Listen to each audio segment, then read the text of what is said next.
शियो तुम हमें गिरफ्तार करके खुश थे, करवा गए, और शियो तुम हक नवाज को मार के खुश थे, तुम इशार को मार के खुश थे, तुम ज़ियाउर रहमान को मार के खुश थे, तुम आजम तारक को खून में नहला के खुश थे। अब मजा आया? वो सिर्फ उर्दू में कहते हैं, हर जबान में कह दिया। मैं अल्लाह का शुक्र अदा करता था जिस काम के आगाज का फैसला मैंने जेल में रहकर किया था, और मैं हुक्मरानों को कहना चाहता हूँ तुम्हें फिर मौका मिला तो आजमा लेना। तुमने हमें जेल में बंद किया था, मुझे कड़ियां पहनाई थी, और मुझे कड़ियां पहनाकर तन्हाई में रखा था, और तन्हाई में रखकर मेरी मुलाकात पर तुमने पाबंदी लगाई थी। मुझे वो वक्त याद है जब मेरे बच्चे कराची से मुझे मिलने के लिए गए थे, और जिस दिन मेरी मुलाकात थी उस दिन जेल से मुझे निकाला गया, और निकालने के बाद कहा आपको फैसलाबाद ले जाना है। उनसे मैंने कहा मेरे बच्चे आए हुए, उनने आज मुझसे मुलाकात करनी है। उनने कहा हमारे पास मुलाकात की पर्ची नहीं है, बल्कि हमारे पास आज आपकी समाअत की पर्ची है, आपको फैसलाबाद की अदालत में पेश करने। मैं जेल के दरवाजे पर आया, और जब मैंने दरवाजे से बाहर नजर पड़ी तो मेरा बेटा और बेटी मेरे सामने खड़े थे, और सामने खड़े होकर मुझे पुकार रहे थे। मैं बेबस था, मेरे हाथ में हथकड़ी थी, और मेरी जबान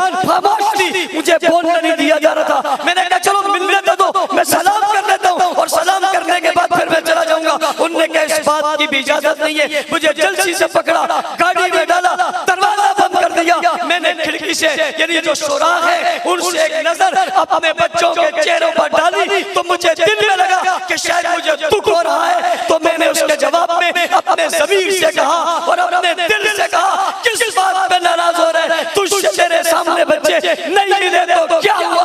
क्या बिलाल से ज्यादा तकलीफ तेरे ऊपर आ गई है जिसे तपती देर पर लिटाया गया था?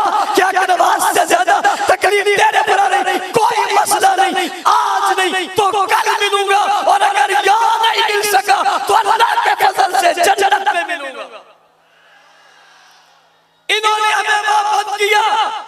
मैंने वहां कह दे तन्हाई में सोचा, सोचने का मौका मिला। या तो आप सोचने ही नहीं देते, और आप बैठने ही नहीं देते तन्हा, इधर से आ गया उधर से आ गया, प्रोग्राम सफर आना जाना, लोगों की बातें नारे ये वो सब कुछ चलता रहता है। वहां अपने आपको बंदों की हैसियत मालूम हो जाती है। अंदर चले गए तो अकेले बैठे, कोई बुलाने वाला नहीं है, और किसी को बुलाते तो कोई आता नहीं है। और एक अजीब वाकया हमारे साथ हो गया। वाकया ये हुआ कि हम अंदर थे और हमें प्यास लगी, बहुत गर्मी का महीना था और रमजान था, और हमने उस सिपाही को कहा कि यार हमें पानी दे दो। उसने कहा कोई पानी शानी नहीं है। फिर हमने उससे कहा यार पानी दे दो, वो सामने तो मशीन लगी है, तो मगर ये बोतल भरकर हमें दे दोगे तो तुम्हारा क्या जाएगा? उसने कहा कोई पानी नहीं है। हमने जब फिर उसे कहा तो उसने कहा तुम अपनी औकात में रहो, औकात से बाहर मत निकलो, पानी मांगते हो नहीं देता, जो मर्जी कर लो। जब उसने ये कहा तो हमारे दो दोस्त मेरे साथ थे, वो गुस्से में आ गए। मैंने कहा गुस्से में मत आओ, इसने बात सही की है, इस शख्स ने बात सही की है। हमारी औकात इतनी है कि हमें कोई पानी ना दे, ये जो इज्जत मिलती है ये सहाबा की करामत है। औकात हमारी यही है कि हमें कोई पानी भी ना दे, हैसियत हमारी यही है कि हमें कोई पूछे ही ना।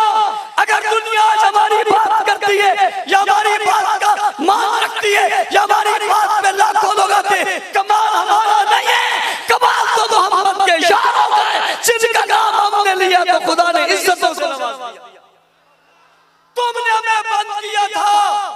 बुक तो अब अरबी में भी, फारसी में भी, अंग्रेजी में भी, उर्दू में भी, अभी वक्त नहीं था वरना पश्तो में भी, हिंदको में भी, सराइकी में भी, बलोची में भी, सिंधी में भी हुआ, सिंधी में भी। मरी साहब हमारे आज खास मेहमान मरी साहब थे, उसमें भी हुआ।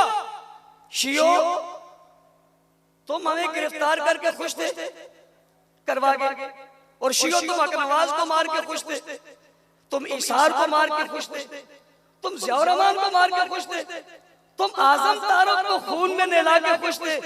अब मजा आया? वो सिर्फ उर्दू में कहते हैं, हर जबान में कह दिया।